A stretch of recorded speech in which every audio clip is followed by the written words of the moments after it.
रहेगा और आनंद लेता रहेगा और अपने लक्ष्य को प्राप्त कर लेगा। इसलिए मन करी विषय अनल बन जरई और होय सुखी जो यही सर परई। रामचरितमानस यही नाम सुनत श्रवण पाई विश्राम।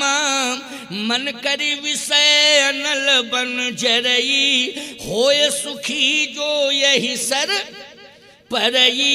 अब बोलो भाई, ये आप सबको मानस रूपी मान सरोवर, कथा रूपी मान सरोवर मिला कि नहीं मिला? और इस कथा रूपी मान सरोवर में आप डुबकियां लगा रहे हो। आपने भी स्वीकार किया कि हाँ स्वामी जी, हम सब डुबकियां लगा रहे हैं। एक ही विकल्प है।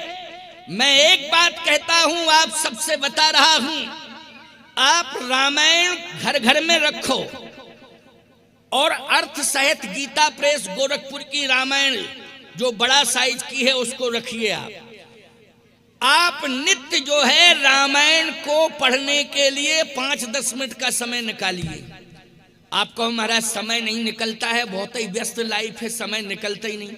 मैं एक बात कहता हूँ, बहुत से ऐसे लोग बैठे हैं जो सुबह सुबह जगते हैं, चाय और अखबार दोनों, अखबार पढ़ते हैं और चाय पीते हैं। बोलो पीते हैं कि चाय पीते हैं और अखबार पढ़ते हैं। चाय न मिलेगी तो घूमेंगे इधर उधर, और अखबार पढ़ने को नहीं मिलेगा तो इधर उधर घूमेंगे। अखबार क्यों नहीं आया? क्या बात हो गई? चाय क्यों नहीं मिली? क्या बात हो गई? चाय और अखबार के बिना नहीं रह सकते हो। पढ़ते हो अखबार, चाय पीते हो, ये दोनों ही नुकसान करते हैं। चाय भी हानिकारक है और अखबार की भाषा भी हानिकारक ही है। क्यों? जब जब भी पेपर को पढ़ोगे उसमें समस्याएं लिखी होंगी। बोलो लिखी होंगी कि नहीं?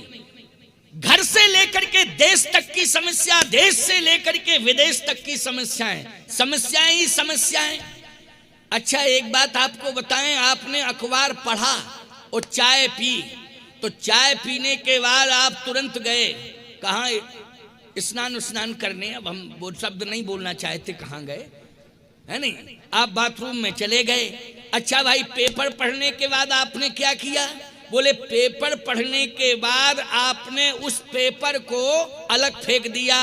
किसी ने कहा कि आपने अलग क्यों फेंक दिया? बोले अब हो गया ये रद्दी।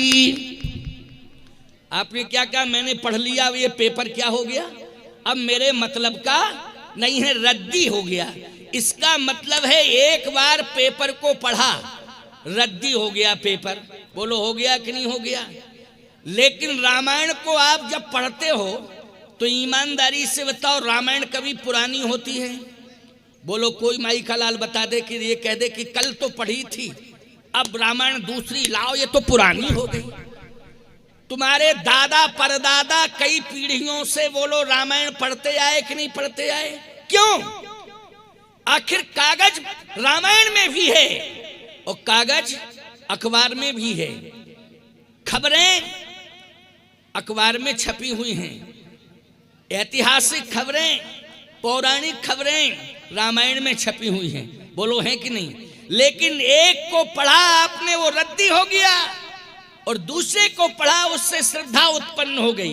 बोलो हो गई उत्पन्न कि नहीं? कारण क्या है? कारण यही है, अखबार जगत से जुड़ा है और रामायण जगदीश से जुड़ी है। जो जगत से जुड़ता है वो नश्वर माना जाता है, और जो जगदीश से जुड़ता है वो अमर हो जाता है, उसका अस्तित्व बढ़ जाता है। इसलिए मैं कहता हूं कि संसार में रह करके भगवान से जुड़ो, संसार में रहकर भगवान से जुड़ो, और भगवान से जुड़ो तो भगवान की जो कथा है उससे जरूर जुड़ो, और भगवान की कथा रोज पढ़ो। रामायण पढ़ोगे अर्थ समझ में आएगा। तुम्हारे जीवन की कोई समस्या होगी, ऐसा प्रसंग रामायण में पढ़ने को मिल जाएगा कि तुम्हारी समस्या पढ़ते ही समाप्त हो जाएगी। बोलो हो जाएगी कि नहीं? इसलिए रामायण को पढ़ने में थोड़ा 5-10 मिनट, चाहे 5 मिनट, और अर्थ जरूर पढ़ लिया करो। नहीं समझ में, चौपाई अगर समझ में आ गई अर्थ तो ठीक है, नहीं आ रहा तो नीचे एक निगाह डाल लो कि इसका अर्थ क्या है। नहीं खोपड़ी खराब करो मोहल्ला भर की, अर्थ समझ में नहीं आ रहा, चौपाई पढ़ के मोहल्ला भर की खोपड़ी खराब। आज तो ऐसा पढ़ लिया, समझाई में नहीं आया क्या है, समझाई में नहीं, अरे नीचे लिखा तो है उसको समझो, है ना। वैसे समझाने के लिए हम बैठे हैं, लेकिन हम 24 घंटा तुम्हारे घर ही में बैठे रहेंगे? बोलो भाई कि तुम रामायण पढ़ो हम अर्थ बतावें? बोलो भाई, क्या हम नारद हैं कि हर जगह प्रकट हो जाए तुरंत?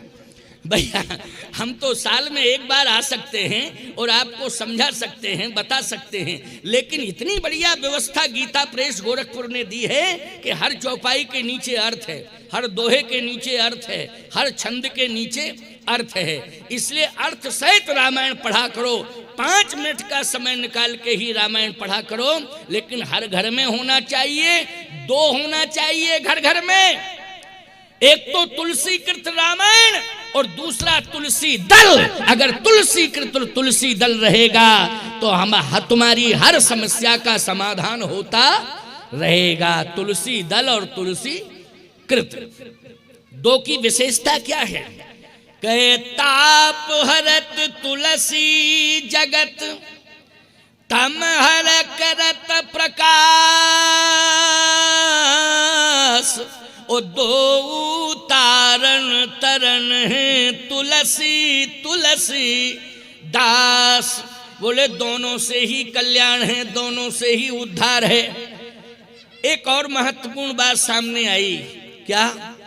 भगवान शंकर ने कहा तुलसी रामचरित का विस्तार करो, तो तुलसीदास जी बालकांड से प्रारंभ किए रामायण और उत्तर कांड में पूर्ण कर दिए। कितने कांड बने बालकांड से लेके उत्तर कांड तक? 7। बोलो कितने बने? 7। ना 6 बने, ना 5 बने, ना 8 बने, ना 9 बने, 7 ही कांड बने। आपको महाराज ये 7 ही कांड क्यों बने? तुलसीदास जी 8वां कांड भी लिख सकते थे, 9वां कांड भी लिख सकते थे। अरे तुलसीदास जी महाराज ने केवल इतिहास ही नहीं लिखा है। तुम्हें लगता ये है कि ये रामायण कृति है, लेकिन ये कृति देखने में लग रही है, ये साक्षात प्रभु श्री राम की आकृति है, लेकिन कृति के रूप में प्रकट हो गई है। ये रामायण जी की आकृति है। अच्छा, मानव की आकृति के 7 अंग प्रमुख होते हैं, 7। 8वां अंग नहीं, 9वां, 7 ही अंग प्रमुख हैं। और भगवान राम जब नारायण से नर बने तो वो 7 अंग उनके, एक एक कांड एक एक अंग से जुड़ा है। संत तुलसीदास जी की परंपरा में नाभाजी महाराज हुए हैं। नाभाजी ने एक बहुत अच्छी बात लिखी, बाल कांड प्रभु पाए। जिस समय उन्होंने भगवान का दर्शन किया संत नाभाजी ने, राजस्थान में उनका जन्म हुआ था संत नाभाजी का, तो नाभादास जी ने जैसे ही भगवान का प्रत्यक्ष दर्शन किया तो कहा, ओहो धन्य है तुलसीदास जी महाराज, हम समझते थे ये कृति है, लेकिन ये तो प्रभु राम की आकृति है। रामायण रामायण पढ़ते पढ़ते राम प्रकट हो गए। नाभादास जी रामायण पढ़ रहे थे और रामायण पढ़ते पढ़ते रामायण में ही राम प्रकट हो गए। नाभादास जी को दर्शन देने लगे, श्री राम जी प्रकट हो गए। तो देखा क्या? बोले बालकांड प्रभु पाए। बोले बालकांड पढ़ रहा था, ये तो प्रभु के पैर हैं। बालकांड प्रभु पाए, अयोध्या कटि मन मोहे, ओ उदर बनो आनंद हृदय किसकिंधा सोहे। सुंदर ग्रीव मुखार बिंद कहे लंका गायो, सुंदर ग्रीव मुखार बिंद कहे लंका गायो। रावण कुंभकर्ण घननादि आदि समायो। उत्तर मस्तक कांड है यही विधि तुलसीदास भन, आदि अंत लो जानिए यह रामायण श्री राम तन। ये रामायण तो श्री राम जी का ही तन है। एक एक कांड एक एक अंग का प्रतिनिधित्व कर रहा है, इसलिए 7 अंग हैं प्रमुख शरीर के, ऐसे ही 7 कांड हैं। ये भगवान का ही स्वरूप है। प्यारे, उत्तर कांड में एक महत्वपूर्ण बात, वो क्या? कांड तो सभी महत्वपूर्ण हैं, लेकिन उत्तर कांड में एक विशेषता है वो विशेषता ये है कि उत्तरी कांड में रामराज हुआ। रामराज किस कांड में हुआ? उत्तर कांड में। अच्छा, राम का जन्म किस में हुआ? बोले बालकांड में। राम जी का विवाह किस कांड में हुआ? बोले बालकांड में। लेकिन राम जी का राज्याभिषेक किस कांड में हुआ? उत्तर कांड में। उत्तर कांड है जिंदगी की फलश्रुति, जीवन की फलश्रुति। ये फलश्रुति है। संपूर्ण जिंदगी में जितने भी प्रश्न हैं उन सभी प्रश्नों का उत्तर उत्तर कांड में है। पूरा उत्तरकांड पढ़ना, पूरा उत्तरकांड पढ़ना। जिंदगी में जितने भी तुम्हारे समस्याओं के पहाड़ खड़े हो गए हैं, उन समस्याओं के पहाड़ों को ध्वस्त करने में उत्तरकांड बहुत बड़ा सहयोगी है। हर समस्या का समाधान उत्तरकांड पढ़ने से मिल जाएगा। लेकिन पढ़ना पड़ेगा तुम्हें उत्तरकांड। बालई कांड नहीं पढ़ पाते, उत्तरकांड कहाँ से पढ़ोगे? फुर्सत ही नहीं है। लोग कहते महाराज फुर्सत नहीं, क्या करें? हमने कहा भैया कभी कभी तो फुर्सत निकाल लिया करो। कहे रामायण पढ़ने की फुर्सत नहीं। हमने कहा एक बात बताओ, चाय पीने की फुर्सत? बोले वो तो निकालनी पड़ती है फुर्सत। हमने कहा भोजन करने की फुर्सत, खाना खाने की? बोले वो तो खाना के लिए फुर्सत निकालनी ना पड़ेगी। और बोले काम करने के, बोले कामों करने के लिए फुर्सत निकालनी पड़ती है। काम तो करना ही पड़ेगा महाराज, इसके लिए समय निकालना ही पड़ेगा। कहे काम करने के लिए समय निकालते हो, खाना खाने के लिए समय निकालते हो। मैं कहता हूं राम कथा सुनने के लिए फुर्सत क्यों नहीं मिलती? कहे महाराज व्यस्त लाइफ है, फुर्सत नहीं मिलती। हमने कहा कभी कभी निकाल लिया करो समय। कहे महाराज सोचेंगे लेकिन फुर्सत है नहीं। एक गांव में महात्मा जी गए थे कथा कहने के लिए। उन्होंने 9 दिन तक कथा सुनाई उस गांव में। पूरा गांव क्षेत्र आया, लेकिन एक व्यक्ति गांव में इतना व्यस्त था कि एक दिन नहीं आया। महात्मा जी ने कहा पहले ये बताओ गांव का कौन व्यक्ति ऐसा है कि जिसने कथा नहीं सुनी? कहे महाराज पूरे गांव ने कथा सुनी, एक व्यक्ति कथा में नहीं आया। क्यों नहीं आया? बोले महाराज उससे फुर्सत नहीं है। क्या करता रहता है? बोले काम लंबा चौड़ा है उसके जीवन में, इसलिए वो काम ही में व्यस्त रहता है, उससे फुर्सत नहीं। महात्मा जी ने कहा मेरा संदेश सुना दो कि भैया काम धाम तो लगा रहेगा, लेकिन एक दिन की ही फुर्सत निकाल लो। 9वां दिन है, उस दिन फुर्सत निकल आए। लोगों ने कहा बोले हम जरूर आएंगे जरूर आएंगे। कथा पूरी हो गई, आया ही नहीं। महात्मा जी ने कहा जिसे फुर्सत नहीं मिल रही थी कह रहा था आऊंगा, आया कि नहीं? कहे महाराज आज तो और ही काम बढ़ गया, उसका फुर्सत है ही नहीं। महात्मा जी ने कहा हम 2 दिन की कथा और बढ़ा रहे हैं, 9 की जगह 11 दिन की ये देते हैं। उससे कहो 2 दिन में 1 दिन फुर्सत निकाल ले। लोगों से कहा नहीं जरूर आऊंगा, मेरे कारण 2 दिन की कथा बढ़ी, लेकिन वो 2 दिन भी नहीं आया, 11 दिन पूरे हो गए, फुर्सत नहीं मिली। महात्मा जी ने कहा 12वें दिन हम सुबह सुबह निकल जाएंगे। लेकिन जैसे ही महात्मा लगभग 6 बजे निकलने वाले थे, पूरे गांव में हाहाकार मच गया। महात्मा जी ने कहा क्या हुआ क्या हुआ क्या हुआ? बोले एक व्यक्ति का हार्ट फेल हो गया। किसका हार्ट फेल हो गया? अरे महाराज उसके बड़े लंबे चौड़े काम धाम थे, बड़ा व्यस्त रहता था। अरे बोले वही जो कथा में नहीं आ पाया। कहे महाराज हाँ वही कथा, फुर्सत ही नहीं थी। महात्मा बोले तो अब क्या बतावें भगवान की क्या लीला है। इतने में गांव वाले, पूरा गांव उसके पीछे पीछे, और उसके लड़के उसको ले जा रहे थे, अंतिम यात्रा जिसको बोलते हैं, उसको ले जा रहे थे स्मशान पर। महात्मा जी बीच रास्ते में ही, उनका यज्ञ स्थल था, उनका पांडाल बना था, उनका प्रवचन स्थल था। महात्मा जी ने खड़े होकर कहा रुको। गांव के लोगों ने कहा कि मुर्दे को रोकना नहीं चाहिए।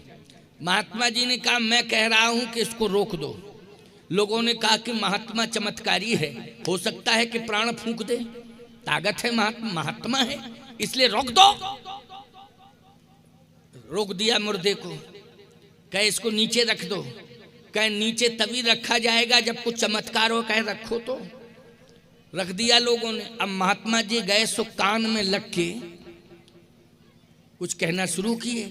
15 मिनट हो गया। लोगों ने कहा न हिल रहा है न डुल रहा है मुर्दा, अगर कुछ मंत्र में ताकत है तो इसको जगाओ, इससे कुछ बुलवाओ, इसे चलाओ।